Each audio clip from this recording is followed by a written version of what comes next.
Good evening, everyone. Thank you for joining us tonight for the webinar on secondary school admissions. We're going to cover applications to private high schools and also the standardized testing policies that go along with that tonight. I'm joined by my colleague, John Jones, our resident SSAT, ISEE, HSPT, an alphabet soup of tests, among others, our resident experts in testing. John, why don't you say hi to our audience? Hello, everyone. Thank you so much for joining us tonight. And I'm Jeff Knox. I'm Director of Educational Planning at Prep Matters. I help students and their families manage decisions about their educational plan and go through admissions processes. And so tonight we're going to cover a whole bunch of stuff about private high school admissions process. If you have questions about our topics tonight, you can use the Q&A feature in Zoom. And if you like a question that's been asked, you can upvote that question to make sure that we see it tonight, and hopefully we can address it. If you are, if a question occurs to you later, or if we're unable to get to your specific question, then feel free to contact us directly. You can go to prepmatters.com and find a way to ask your question directly there, or you can call us at 301-951-0350. And with that, let's move into what we're going to cover tonight, our goals for tonight. First, we want you to understand the big picture for private high school admissions. And that's a really important point because it can be so easy for students, but also parents, and usually parents, to zero in on one piece of the process. And the most common thing for parents to zero in on is the standardized testing. It feels like that can be the most important part of the whole process. And in my experience, guiding families through private high school admissions, it's important, but it's certainly not the most important if you talk to admissions counselors at these independent schools in the area. And a lot has changed with standardized testing. We'll get into that. And that will lead us into our next goal for you, the lingo, just understanding all of the vocabulary out there and all of the concepts that come along with standardized testing and private high school admissions. And then lastly, but certainly not least, planning ahead, having a timeline that makes sense so that your children can go through this process and you can go through this process in a sane and measured way, and you can see the progress you're making, and you know where you're heading, and you know that you'll be done with this with a little cushion of time, so that if there are any last minute things that you need to do, tweaks or what have you, you've got that cushion of time before the actual deadlines for the application or for the supplemental materials that are usually due a week or two after the deadlines for the application. So why even consider private schools when you live in an area that boasts some of the best public schools in the country? Well, there are a lot of reasons, and some of those might be due to academic factors or the quality of instruction that you think would be most appropriate for your student. One thing that, one question I get a lot from parents is, will my child be better positioned by virtue of going to a private school in this area versus going to a public school? Just apples to apples, is it better for a student to go through the private school process, whether that means positioning for college or what have you? And it really depends. It is not an automatic yes to that question. It really depends on what the best environment for your child is. There are some students who can navigate a public high school swimmingly. You know, they are self-advocates. It doesn't bother them to be in larger classes. They are able to manage their own work and operate independently, and they have discipline, and they can develop relationships with their teachers, and they get involved in the myriad clubs that a public high school offers, and they have a wonderful experience, and they go off to great colleges, and they have great lives. And then there are some students who either prefer or would frankly benefit from having a more intimate setting, or an environment where the teacher can really develop that one-on-one relationship that could last for years. And so I just wanted to make that point that a private high school by definition is not always better, but when you really dig into the reasons for having a student look at a private high school, not only will that help you think about the best fit, because there are a lot of schools in this area, but they're all very different, but it'll help the student and you answer that question that you will surely be asked. Why are you looking at private high schools? And why are you looking at this particular private school? There are, of course, social factors, and now factors related to COVID-19. the public schools are doing their best to keep up with online instruction. They will endeavor to create an in-person experience when they're allowed to, when they think they can. But for a number of reasons, private schools can be more nimble with this. They have more flexibility and autonomy to decide when they make their shift to in-person instruction, and they are better equipped for online instruction because of technology and an ability to ensure that every student has what they need to be available for online instruction. And then perhaps there are environmental reasons that a family would be looking at a private school. There's a religious affiliation they're interested in, or there are reasons that they want their child or the child, him or herself wants to be in a single-sex environment, which you would not get in a public school environment.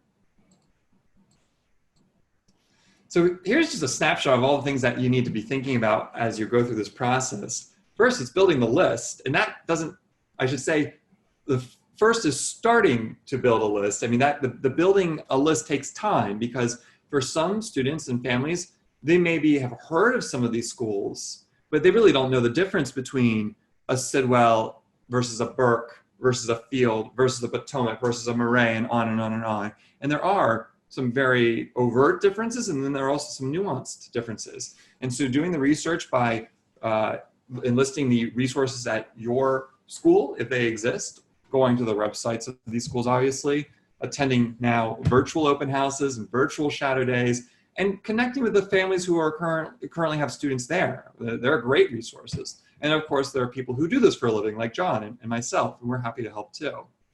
In terms of testing, John's going to spend quite a bit of time talking about not only the differences among these tests, but the new testing policies that have come out as early as today, or as most recently as today.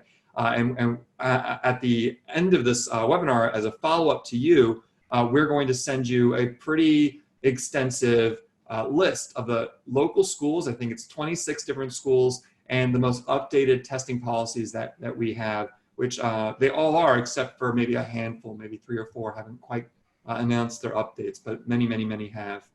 And then there's the application process. For many schools, they will ask for essays, both from the student and from you, parents. They will want letters of recommendation, generally from an English teacher and a math teacher, though that can vary. There will be interviews, both for the student and parents in some cases. And a lot of schools now, especially with the changes in standardized testing, are asking for graded assignments. And that will generally be an essay from an English class or a history class. And I like to tell families that it's not the grade that the admissions officer is looking for. So it's not always the right move to automatically select the paper that has an A+ written on it, but it's the writing from the student and the quality of instruction, the quality of feedback from the teacher.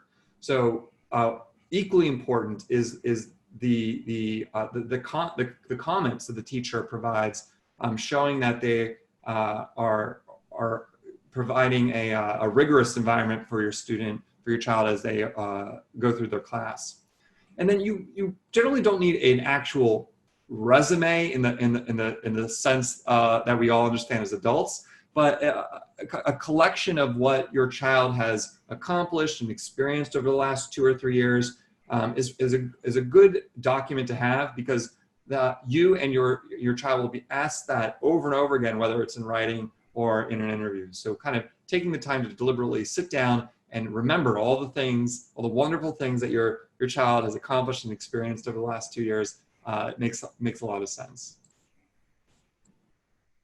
So building your school list, the research can be helpful but also overwhelming at the same time. So staying organized is a good idea. And a lot of parents love spreadsheets. I think that's a great way to handle it, especially if your child or if you like to think about this decision very analytically. Then it can be helpful to create a spreadsheet that has all of the criteria that you think might be important, or that your child thinks might be important, when it comes to certain sports that are available at that school, or certain extracurriculars, or certain course selection that's available, or distance, bus system availability, whether it's co-ed or not, religious affiliation, all the things that might be important to you can kind of create that chart and help you decide which schools are worth making options. Because remember, at this stage, we're not deciding where your child attends high school. They haven't been admitted anywhere. We're deciding which schools are worth making options that hopefully they get the chance to say no to all but one, and they'll pick one. But that research, you can start with those kind of concrete criteria, and then as you move forward in this process and you actually get to experience open houses and shadow days and interviewing and talking to current families there, the analytical part of your brain might start to relax, and the instinctual part, the gut feeling part, will come into play. And both are important. Both are worthwhile ways to think about best fit, because you really don't know what the right fit for your student is until your child has attended that school for a number of years. Open houses are typically in October and November. The local independent schools coordinate with each other and do their best to make sure that these open houses don't conflict with each other. And a lot of schools will offer more than one. Nowadays, they're all virtual. There may be some updated announcements about how they might offer tours on campus. Some schools are already offering single family tours on campus that are socially distanced with masks and all that good stuff. And these sorts of things are generally announced in full this week and next week. That's, this is the time of year where we hear from schools all the updates about admissions policies and open houses and standardized testing, all that good stuff.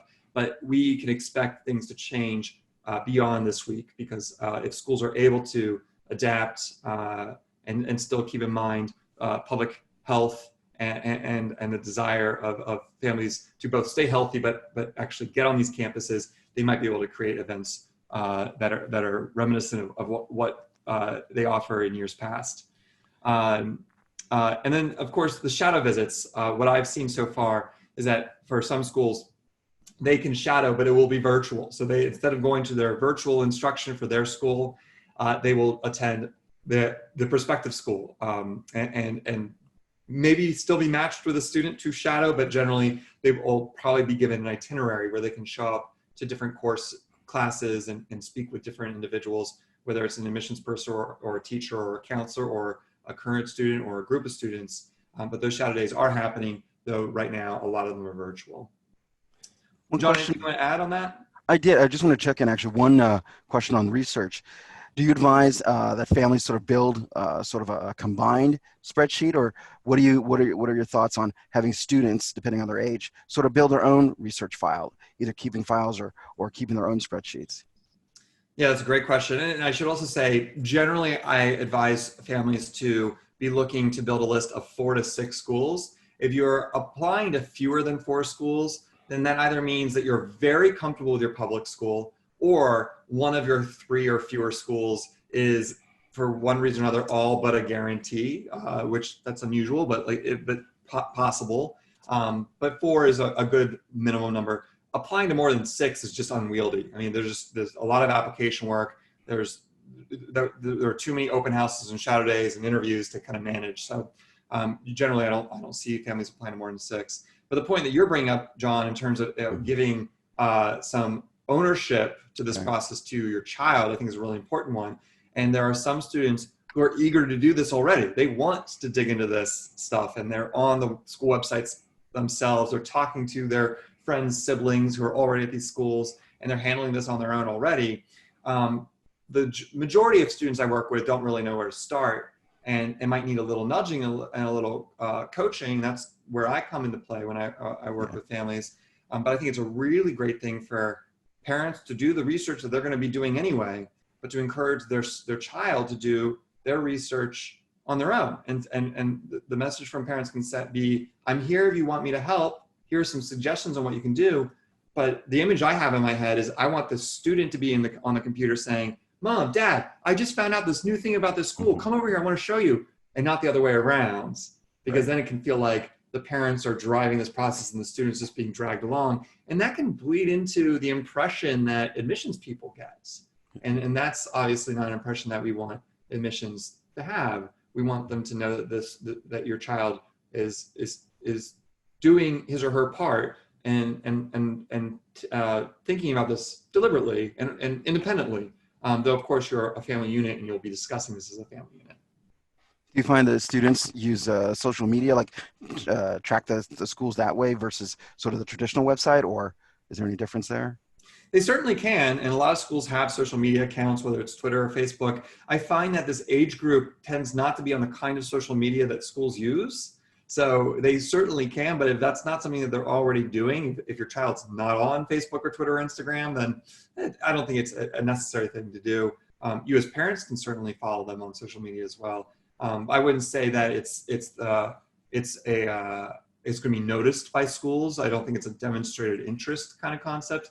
Demonstrated interest meaning how likely are you to yield? You know, you show the love and the school knows, oh wow, if we accept them, then they're likely to attend. That is a concept that's important, but I don't think having a student follow a school on social media is really impactful. But you do get like kind of the day-to-day of a school and a little bit of the personality and feel for what goes on in that school. So I think that is a worthwhile thing to do. Thank you. So let's move into testing, and I'm gonna kind of segue into this topic and then hand it over to John for the bulk of it, because I just wanted to bring up, well, first, you've got 3 tests to think about depending on where you're applying. John will dig into each of these tonight. But before we do that, I just wanted to outline the different kinds of testing policies that have come out of the last couple of weeks. There are the schools, and this is the majority of schools, that have gone test optional. And that means that the school does not require an SSAT or ISEE score to consider the application complete. They can make an admissions decision on your application, your student's application, without scores. If you can send them, though, they will still consider them.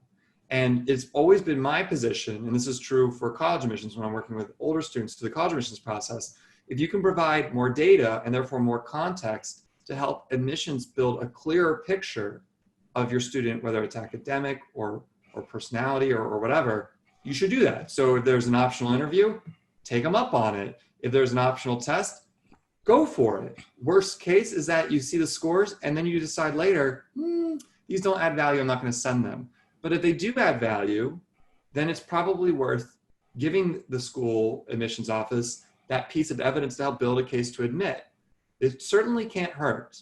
Now, whether they add value or not, that really depends. And you need to speak with either a resource at your current school. You certainly contact the admissions offices directly, though they might not be able to tell you right away whether that score is good enough or not. They might be a little wishy-washy about it. Or you can talk to someone like me or John, and we can give you context there.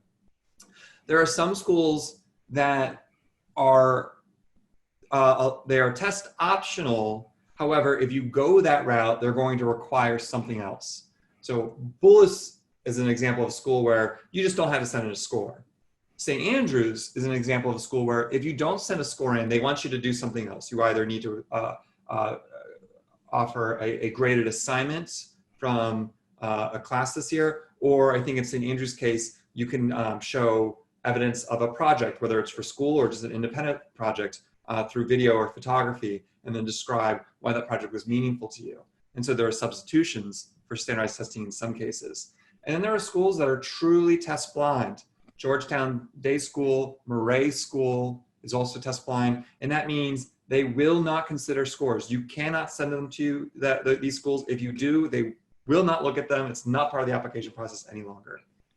And what is probably the most interesting and most unclear testing policy on here are the in-house assessments. There are schools that have said, okay, we're not going to go with the SSAT or ISEE this year. And the reasons for that will become clear as John goes through them, but essentially it's because there's an equity issue here. The most common way to take these tests will be online at home, and not everyone can do that. And so there are schools like Georgetown Day School and Murray School that say that's not fair, and therefore we're not going to use it. And there are other schools that agree with that, but they've decided to take on I think, ambitious project of having their own assessments. And some schools will do it themselves, and some schools will enlist the help of other testing agencies. And these generally what we've seen will be one-on-one, virtual, and offered after the application is submitted.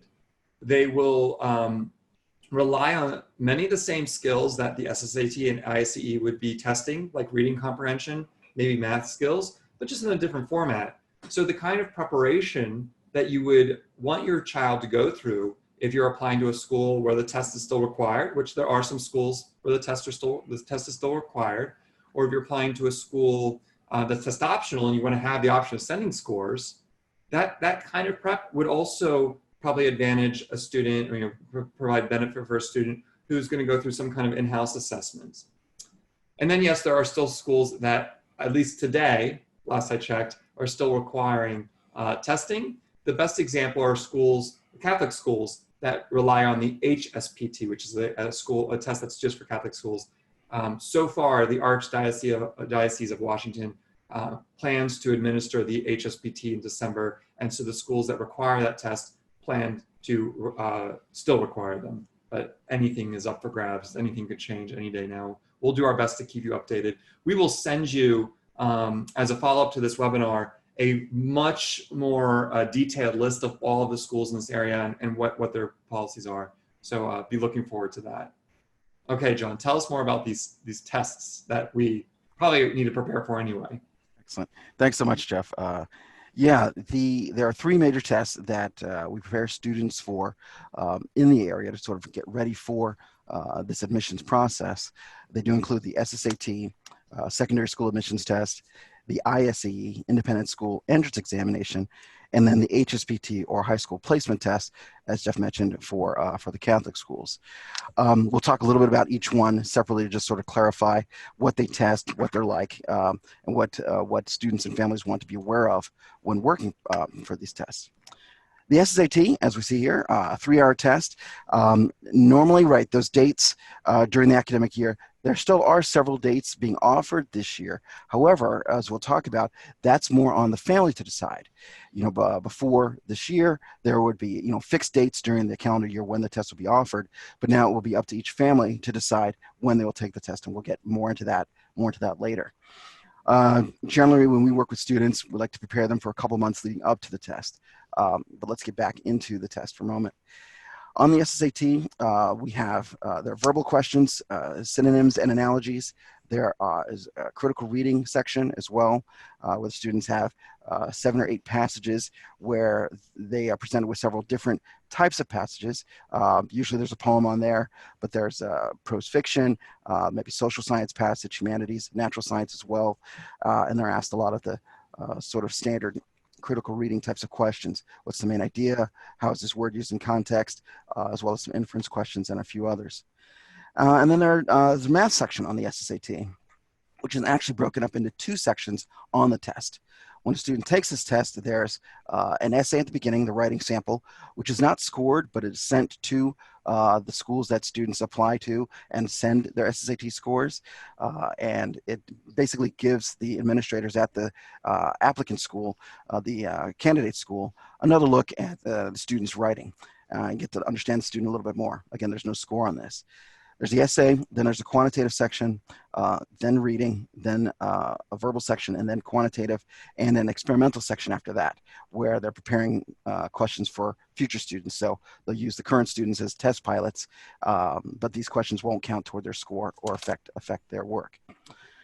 There is a scoring penalty on this test, so that when students miss a question, a quarter point is deducted from their accumulated correct answers, for which they receive one full point. And nothing happens with skipped questions, but we do want to be mindful of how many we skip, so that there's advantage to taking an educated guess if you can eliminate a few choices, things like that. And that's a lot of what we talk about with families and when we work with students, trying to figure out each particular student's personal balance as far as how many questions they should attempt, how they make their educated guesses. As we mentioned here, right, there's flexibility needed on math. It's not just about the content, which will stretch from pre-algebra, algebra, some geometry, a little bit, a few other topics. There's more exponents, there's more function work on the tests for upper level students, especially. But we work with families on okay, how do I approach this?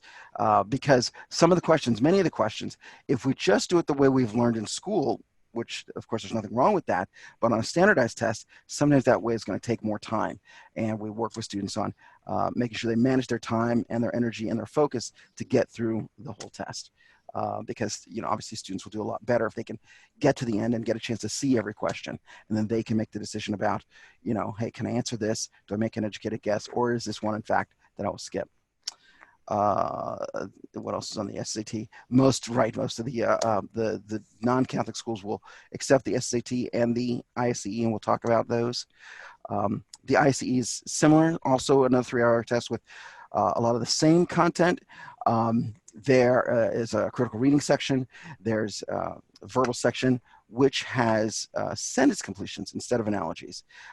Both tests, the SSAT and the ISEE, have synonyms, but the ISEE has sentence completions, which can be a factor for some students. If the analogies are a little abstract, sentence completions are a little bit more down to earth, so to speak. Both tests, the ISEE will also have 2 math sections. One of the math sections is a little bit more of your standard multiple choice math section. The other section includes multiple choice questions, but also includes the middle and upper level tests. For each of these tests, I should back up, the SSAT and the ISEE, they have several levels depending on your student's grade. Most of the students we work with are 8th graders, maybe applying to high school for 9th grade next year, but we also work with 5th graders and sometimes even occasionally even younger for that, so on the middle level or lower level test depending on which test. But on the middle and upper level for the ISEE, there are some math questions which are a little bit more abstract. The questions are straightforward, but they're called quantitative comparisons, and families are asked to, or the students are asked to make judgments about the value of a quantity. So it's not just solving for X necessarily, but sort of understanding the limits of what X could be. Could X be larger than another quantity that it's compared to? A couple of differences, important differences on the ISEE. There is no scoring penalty here, so students will answer all the questions. They don't want to leave anything blank. Make sure to answer everything. And usually, as I mentioned earlier, usually the style of this test, the style of the questions are a little bit more straightforward on the ISEE than on the SSAT. So if your student doesn't really like sort of the puzzle nature or the game nature or that type of way of thinking about the SSAT, they may appreciate the ISEE. Both tests, if one school accepts another, usually both tests are accepted by that school. Jeff may have more information on that, but so we really want to look at what's better for your student. There are some differences we'll talk about in terms of the testing modes that are available for both tests. Other thoughts here. Right, and then the HSPT, high school placement test, again for Catholic schools. So this test, the questions are generally easier and as straightforward as those on the ISEE, but as you can probably tell from the slide here, there are a lot of questions and it's very speeded tests. So students really have to hit the ground running to answer all of the questions. There's no penalty, but each section is pretty tight as far as how much they have to answer in the time given. They will have questions. There's a couple of math sections. There's a verbal section, which will have a combination of different question types, including synonyms, antonyms, analogies, some logical comparisons, as well as syllogisms there. And they'll have a critical reading. And at the end of the critical reading, you want to remember there's a vocabulary section that kind of snuck at the back of the critical reading. So I believe it's like the last 22 questions on the reading are easy vocabulary. Sometimes students, when they're just becoming familiar with the test, they'll run out of time on the reading, and then they realize at the end there were 20 synonyms that they could have done much more quickly. So students want to be aware of those easy questions at the end of the reading, but that's something you can get into later. So it's a verbal section, reading, and a couple of quantitative sections. Yes, and then there is a language section where they will test the students on a few different concepts, including subject-verb agreement, pronouns, some punctuation. They'll also look at organizing paragraphs, maybe rearranging some of the some sentences in a short paragraph to make sure they're in the right order as well. And that again sort of takes some practice. There's a spelling section on language as well, and so some familiarity with some of the grammar rules and some of the spelling rules can be helpful for students. Here again, it's about getting to the end of the test, making sure that they get a chance to see every question, that get an answer in, and they keep moving. We definitely recommend whatever mode you want to use in terms of how your family decides to prepare for this, letting your student take some practice so that they can become familiar with all of these tests. They can actually see the questions, understand how they react to the different question types, and so they can help start building a testing strategy. As Jeff mentioned, we're happy to answer any questions about these tests, and we have practice tests and can direct you to other practice materials as well. I think, right, there's generally, we've seen from the diocese and from the organization creating the HSPT test, they have the potential to have an extra section on the test. I've not heard of that being administered locally. I've not had none of my students say that there was an extra section where they can test religion, science, or mechanical aptitude, but the test makers say that's possible when students take that test. But it's just something to be aware of in case that's what you're looking at. Right, I haven't seen that either, but yeah, there's a lot of detail in those 3 tests. And just as a reminder, this is the test that so far is moving forward, will be required by the Catholic schools who ask for the HSPT. There are a handful of Catholic schools that actually opt for the SSAT or ISEE, but generally they want the HSPT. And we'll just wait and see. It's possible that the Archdiocese will have to change course here, and we will endeavor to make sure that you know that as soon as we find that out. So let us move on now to how the SSAT and ISEE will be administered this year, because things have to be different. Yes, right, as you mentioned, right, things are exactly changed so much this year. Traditionally, it had been the sort of a funnel in terms of test availability. There used to be many dates and opportunities for the SSAT, fewer for the IC, and then fewer still for the HSPT. This year, the SSAT and the IC have abandoned, there are no fixed testing dates. There's no dates on the calendar where they would say, oh, there's the October 10th or November 7th or December 8th test. Now, each family will have the opportunity to kind of build your own testing calendar when you consider what's going on with your student's school, your family schedule, sports, travel, all those sorts of things. And as we're listing here, there are a few different modes in which your student can take the test. Both of these testing agencies are moving largely away from the paper tests, but they are available in different formats. Let's talk about that. On the SSAT, they can still take a paper test at a flex test center.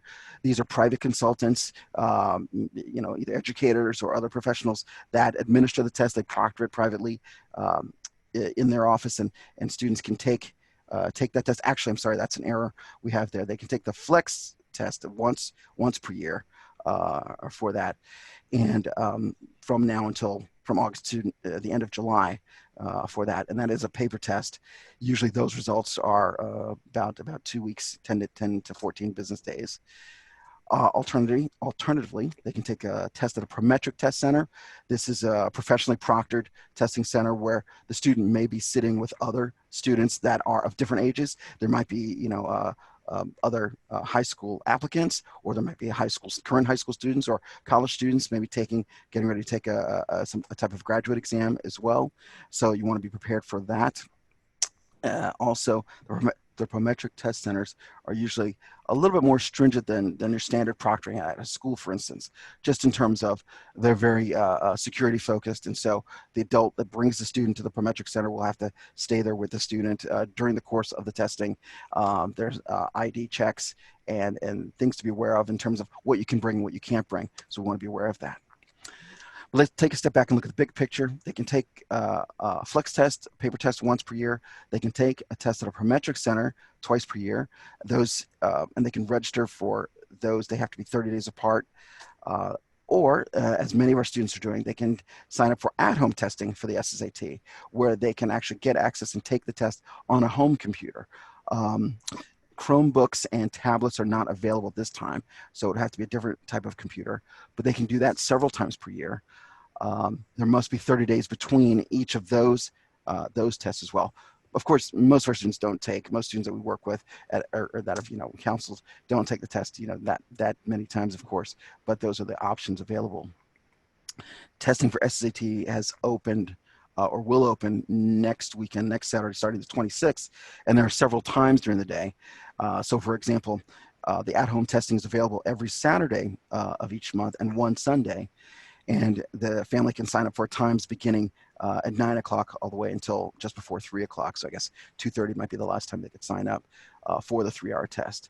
Meaning you could take a test if it's open and available. You know, if there's a proctor available, you can take the test at 9 or 11 or 1, depending on what meets your family's needs then. The ISEE is also offering the at-home testing, and that actually had started before, that's in process now, before the SSAT began its testing. It also, the ISEE also offers tests at the PROMETRIC Center, again, sort of the professionally proctored testing. The ISEE limits, as we see at the heading there, they have testing seasons. 4 testing seasons where students can take the test once during that 3-month span. I believe the current one is August to November, but I have to confirm on the ISEE site for that. And so you want to plan, look at, you know, as you go through the process that Jeff mentioned, as far as thinking about your schools, look at their dates, when applications are due, when testing's due, and sort of backtrack as far as if we take a PROMETRIC or an at-home test, those should be available. They're saying in 4 business days. So right now there's plenty of time to look at that. And then you can kind of take a look at, okay, when, you know, can we take this? Does the testing season end with enough time that maybe we could even do an early winter testing if necessary for the student? ISEE also offers at-home testing by computer. Again, the only time limitation is the 1 test per testing season.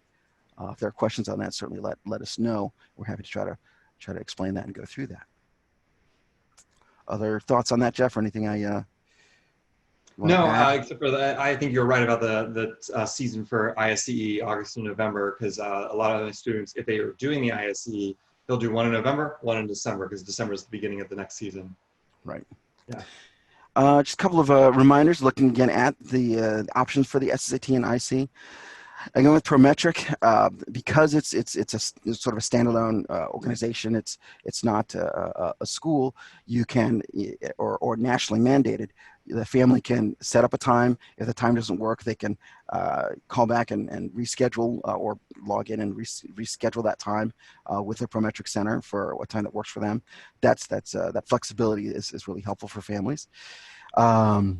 As we mentioned, they're right. Family might be required to stay, and we also want to be aware when you are registering what you're allowed to take in, what you can't take in, as it says there. Calculators are not a standard accommodation or allowance for either of these tests. It can be granted by the testing organization, but it's not standard. So you want to check on that if that's something you're considering for your student. The at-home tests, as we mentioned, the students will work with a proctor, and the parents will be asked to help register, of course, register the student at the beginning, but then when the student's about ready to test, they'll log in, and the parent should be there for the first half hour or so while they set up the computer and can communicate with the proctor, and the proctor will want to scan around the room and check their computer to make sure it's properly secured. A photo may be taken of the student for security purposes as well. Unfortunately, families don't get the pictures or the recording or anything from that process. That's just for security for SSAT and ISEE. As it says there, scratch paper is allowed. So when you're practicing, you want to factor that in to your practicing, that you're able to write things down when you're working out in math or thinking through things. Right. You can see that we have the contact information for accommodations on the at-home testing for SSAT testing there. Great. Anything else you think I'm missing here, Jeff, or that you have thoughts about on these 2 options? Right. Nope, ready to move on if you are. Let's do it. All right. Okay. Here we wanted to remind students and families that it's not our teacher's test for the most part. It's the tests, of course, they have a different mission. They're not trying to instruct our students. They're not trying to, teach our kids. They don't mean them harm, but their job, of course, they're trying to help sort the students for the benefit of the private schools that are using the tests. So that means they're going to write the questions and design the tests that students need to be aware of. They need to know that the information may not always be presented, especially on the SSAT, maybe might not be as presented as clearly as it might otherwise. So I always like to encourage my students to really, break out of autopilot and, to really be alert as they're working through the test. For all of these tests, they want to be thorough. They want to be diligent and alert as they work through. They want to read every word. They want to, actively take it. They want to stay engaged when they're taking it. No slouching or putting their pencil down. They want to use all the information given that's on the test. We don't want to skim anything. We want to, again, draw or label if there's art questions or picture questions. The test makers are designing the test so that thousands of students are taking this. They want to catch students at every step of the way. Some students will be intimidated because there's a lot of writing. Others will be intimidated because of some of the words used in describing the problem. Others will be intimidated by algebra, some by geometry, or some by different vocabulary words. We want to make sure students are clear on what's being asked of them, what each question is about. And so again, remembering that idea of being thorough, being diligent as they work the problems can be a real asset for students, so that they take the test with a lot more mindfulness than they might in school, just in terms of, you get familiar with your current teacher, your math teacher. So every time you go to do homework, at least if students are like I was, you're not necessarily going to read all of the instructions and everything again. You're going to open your book and start solving the problems. Here, it's important to read the instructions, read the questions, and read all the information. Yes, I definitely recommend, as we talked there, at least one time test to really get that experience. Prep Matters offers a time test, and a lot of these agencies offer, SSAT and ISEE offer some version of an online practice or mini practice that you can take. We recommend taking advantage of those. We recommend, sometimes having parents time the students. It's good to get that psychological benefit of someone else being in control of the time. So we definitely recommend students subjecting themselves to that, because it's not as fun. It's a little bit uncomfortable, but we want students to be familiar with that, so that when test day comes and they actually take the actual test, whether they're taking it at home or at a PROMETRIC center or something like that, they've seen the test before. They know where they have to pay more attention. They know where they get pressed for time. They're aware of all these things. They're more familiar with the whole test. Right. As it says there, all right, just a quick note on if you're a parent and you're looking at these and you're getting reports, a lot of the students taking these tests, they're not national. Even though the tests are available nationally, not every student in America is taking those. So sometimes when families get score reports from a practice test or some sort of sample, the percentile information might not match with what the performance your student is already showing in their academic life. Don't necessarily panic about that. Those percentiles are usually being compared to other students like your student, other student who might be preparing for the test, or who's looking to go to the same type of school, or who is already in maybe an academically rigorous school then. So we want to sort of take that with a grain of salt when you see the percentile information, and really focus on the content and what concepts that your student might have had trouble with that you need to work on. Good. Reminders. Thank you, Jeff. Here we want to keep some things in mind. Again, when you think about your end goal, which is of course, getting to a school that has a good fit, it's for your student and your family. You want to back up from the required dates, the important dates when you need to submit information. Think about your testing. If you're only doing a paper test, if you want to look at that mode, those results are usually 10 to 14 days in return. They're saying the at-home testing should be about 4 business days for that, and you can sort of plan when you need to take that and look again at your family schedules for those. Again, calculators are not a standard allowance. If you are normally having accommodations in school, you want to look at the test agencies. Both of these agencies, all three, actually including the HSPT, allow accommodations. So you'll want to look at them for getting that process started. Generally, it takes a little bit longer to get registered and get the testing set up if you're and get approved for accommodations. So if that's something that your student is dealing with, you'll want to be aware of that. Great. Good. All right. And here's just something again that you want to think about as a family, think about as a student. Because most of the testing is online, that element has sort of the availability element has sort of been put aside here. but we do want to keep in mind the testing seasons for the ISEE versus the sort of the 30-day limits for SSAT testing modes there. Again, both tests require students be stronger in reading, and you'll want to work on vocabulary for both tests, and there is a lot of math overlap.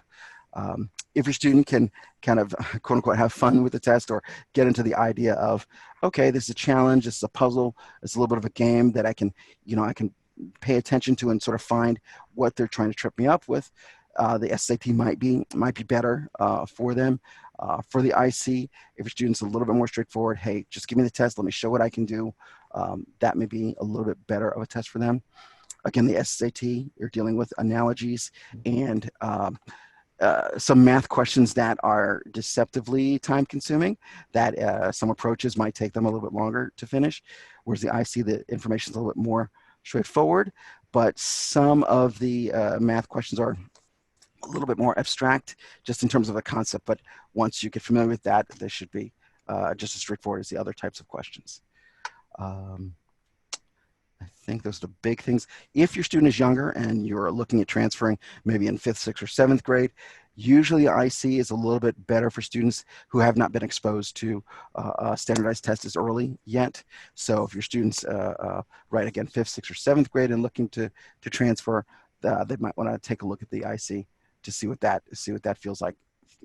Aside from just looking at the SAT, you want to look at both if you can before deciding which one you want to take.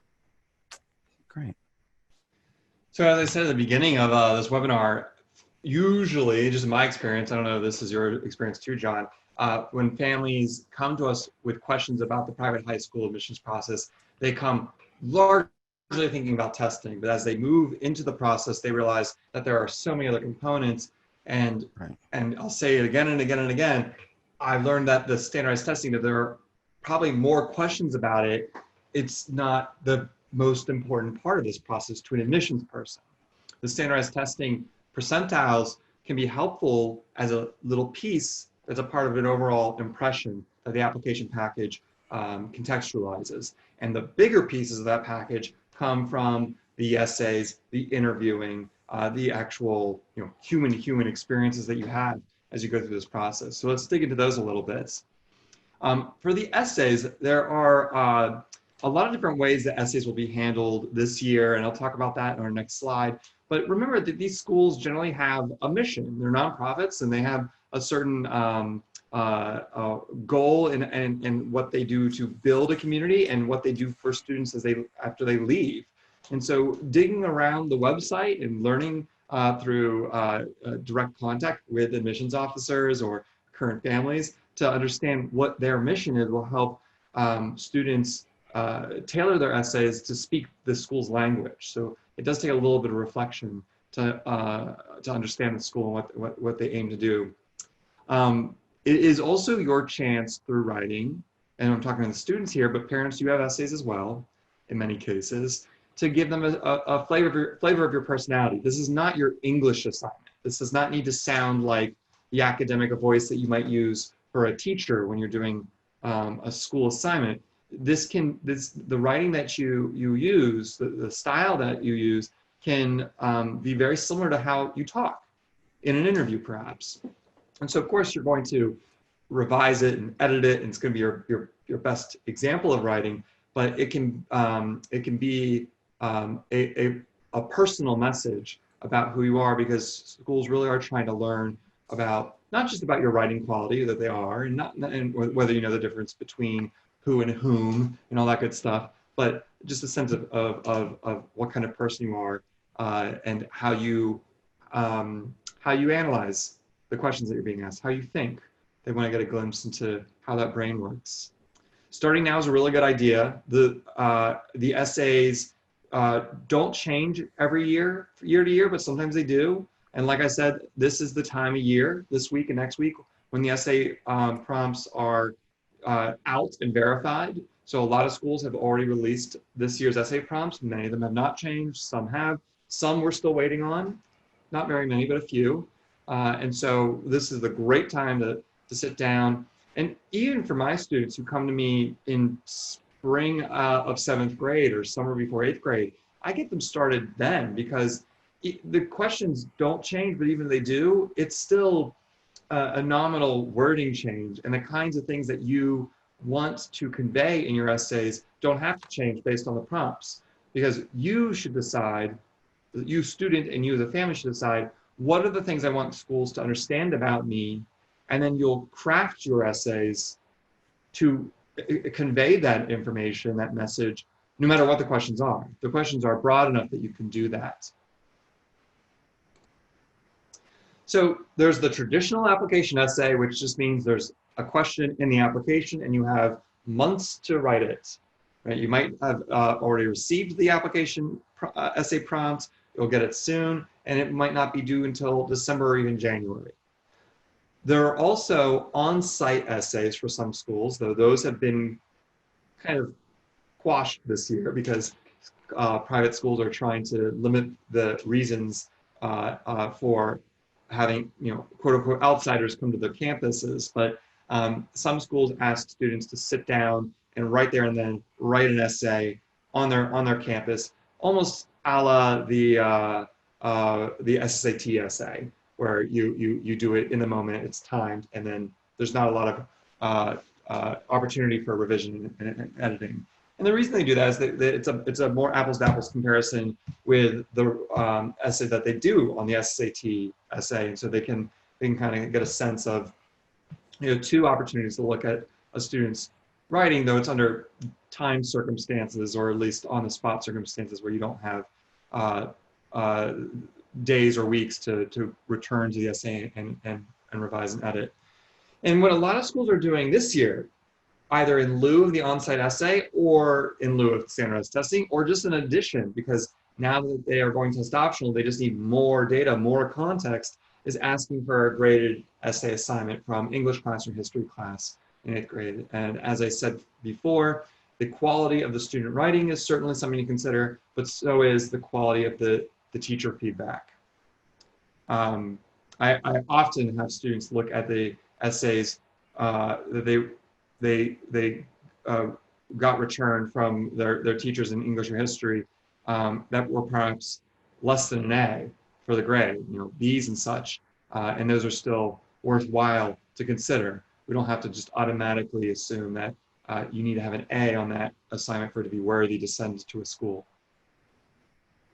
Interviewing. Now, if I had to pick the most important part of this process in terms of the value to an admissions officer, it would be the interviews. And that's been confirmed over and over again when I talk to admissions officers, because they get to sit down and meet the student, meet you. Some interviews are done with the student only, some with a student and then with the parents separately. And then sometimes all together, the student is in the same room as the parents. And those can be even more challenging for students, because in my experience, when the parents in the room, the student can act a little differently than they would if the parents were not in the room. So the practice that comes along with getting ready for an interview is really important. And we offer mock interviews for all of our students. And sometimes it makes sense to practice with the parents too, if you're applying to a school that's going to have you do that interview together. The interviews are a lot more casual than students probably expect. They're not like what they think of when they think of job interviews. It's really just a two-way conversation. They will expect that the student and parents will have questions for them as much as they will have questions for the students and the parents. And a lot of times, students and parents will walk away with a better feel for that school from the interview. And so it really is, in a sense, a way for you to interview the school and see, is this really where for the student, where I want to go for 4 years? Interviews will probably be virtual this year. That might change, but right now that's what a lot of schools are planning on doing. So making sure that students are a little aware of what it takes to conduct oneself through a virtual medium. So if they're at a computer that's in the room, making sure that their room is tidy, that they're at least wearing a nice top from here up, that they know how to look in the camera and maybe even use a little movement to be animated like they would be in a normal in real life interaction, because it can feel a little stale or stilted, especially for this age group, to have to interact with adults on a computer screen. So practicing in that way is useful too. And I think I covered some of these already, but one thing I should note is that a thank you note is common courtesy. And so students, if you're listening here today, you heard it from me. Your parents will probably already know to advise you to do that, but it's true. It's a nice move. And I think an email is enough. A handwritten note is very classy, but an email allows for the admissions officer to respond a lot more easily than to a handwritten note. And a correspondence could develop from that thank you, where there's more of a conversation and perhaps a sort of rapport, relationship develops that could be useful for an admissions officer when they're trying to just get a sense of who these applicants are. Because we're really talking about, in some cases, 20 spots, 20 students being admitted to the incoming class, because if it's a school that already has 4th grade and up or kindergarten and up, they're not looking for 100 new freshmen, though there are, of course, schools that are filling an entire 9th grade class because they start 9th grade. So just remember that they really are crafting a class with mere handfuls of students to be admitted. And there are a number of factors that come into play, many of them that have nothing to do with your application and nothing to do with anything that is within your control. But because it can be so unpredictable and arbitrary, the interview can play a pretty big role here. Application timeline. So at the upper middle school, meaning 7th and 8th grade, that's a great time to start looking at open houses. So a lot of schools will do spring open houses for the younger years, just to kind of get you started in learning about the schools. But like, as we said before, the open houses that you really want to pay attention to will be in the fall of 8th grade, when you're those are directed to actual applicants for the next school year. And then the summer before 8th grade, which we've just ended, of course, but this past summer, perhaps you took a practice SSAT or practice ISEE. You've hopefully started thinking about your essay topics and started drafting those. The way I work with students, that essay drafting is also automatically interview prep, because a lot of the questions that students are asked in interviews are the same questions that are asked in the essays. And one of my colleagues says this, and I love it: if you haven't written about it, you haven't thought deeply about it. And I think that's really true, especially for this age group. And so when students have gone through the actual writing process for some of these questions, they will automatically be more articulate on while answering those questions live during an interview. And the summer before 8th grade is a great place great time to check out the application platforms. They're not released usually until around this time of year, mid-September, for the upcoming school year, but you can get a sense of just what they look like, what they ask, just the functionality of the applications that are online. And over time, through the fall, you can start to narrow your school list. And as we are in the fall, that's when you're actually taking the standardized tests. That's when you're asking these teachers for letters of recommendation, generally English and math of 8th grade. There are exceptions. Sometimes they'll want a history teacher or an advisor or even a coach. And I aim for my students to be done with this process, and this is ambitious, by Thanksgiving. And all that means is that the essays are done, the applications are filled, everything is scheduled. You might have interviews scheduled for after Thanksgiving, but everything's kind of, planned. What happens a lot of times is that we get it done before winter break, meaning the 1st or 2nd week of December. And that's still great, because in general, January is when the deadlines start coming, the 1st week and 2nd week of January. There are some schools that like to have their applications submitted by December, and so their deadlines are in early December, and you want to be aware of that. But that just gives you a rough timeline to think about. March, usually the 1st week of March, is when students will find out whether they've been admitted. So that January to March time period can be a little stressful, usually for the parents, much more than the students. The students are kind of like, okay, I did it, I guess I'll find out in March. And the parents are just, every day, carving out on their prison wall one more tick mark until they can find out. And in March, you will either be admitted, waitlisted, or rejected to a school.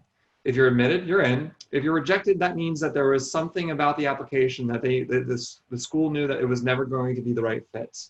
but by far what's more common is a wait list, because usually schools can see how a student would be a good fit. There's just something else outside the scope of the application that's getting in the way of that student being admitted. It has nothing to do with the value of the application or the quality of the student or anything like that. And so those students are waitlisted, and then those waitlists can move. There are students who are admitted to schools who choose to attend elsewhere. There are students who are already enrolled in that school and then they move away. And so what I like to say is early bird catches the worm with waitlists, and it ain't over till it's over. And so I have my students who are waitlisted at schools that they dearly hope to attend respond to that wait list. And depending on the student, depending on the family, depending on the school, there are a number of ways that can be done. You don't have to worry about that yet because we're nowhere near March, but I just wanted to make sure you were aware that wait list is a pretty common option instead of being rejected. So here are ways, and John, I'm going to have you kind of dive into this if you don't mind. Sure. Staying in control and avoid, and just tips on how to avoid the crazy. Right. Yeah, we wanted to encourage all the students and families to again embrace sort of the extra control that we have this year with scheduling a test, with preparing for them and getting ready for the process. Definitely work together as a family, just in terms of everyone is going to be happier if you all are communicating with what parents' thoughts are about this. But as Jeff had mentioned earlier, making sure the student is taking ownership of the process and their role in the process, and then sort of coming together, sort of share your different thoughts on these, not just the schools you're looking at, but then, okay, what's our plan for getting all of these things done, for working on the essay, for filling out the application, for taking the test, for preparing the test, and sort of putting some forethought into it so that it's not something last minute that gets crowded and everyone has a stressful time sort of figuring out when to do that. You might want to have sort of a central location in the house, maybe using somewhere in the kitchen or in a family location. Have a bulletin board where you can put everything, and that way it's a somewhere that you can all work together. Maybe once a week, schedule your time to go through the items and to set it up there. And people, as they get individual updates, maybe mom's checking on something, dad's checking on something, the students checking on something, they can each tack something up on the board or submit it to sort of the holding place while the family is busy. And then again, once a week you can come together and sort of talk through these things and what everyone's discovered and has found out.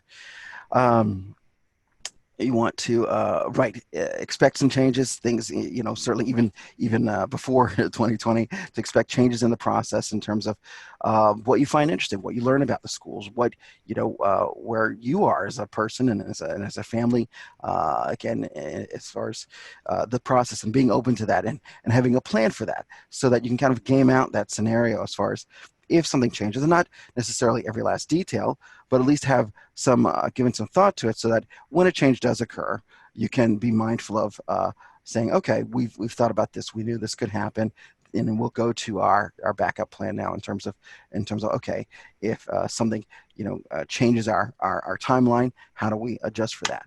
Having put some thought in ahead of time can really help alleviate some of the stress, and at least again remind you that you're in control of a lot more of the process. Let's see, maintain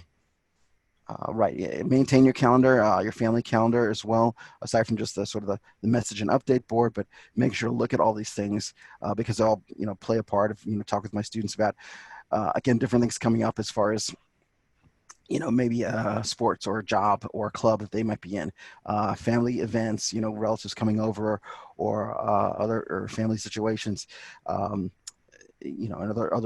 other issues that might affect your personal timeline for this. Be aware of those. Try to think about those ahead of time as to what could potentially cause a change in our time and what we can do, so that you can be aware of those and won't be taken by surprise. Yeah, this is the kind of stuff where a parent can say to their child, how can I help? What would be useful to you? And most students will say back, I don't know.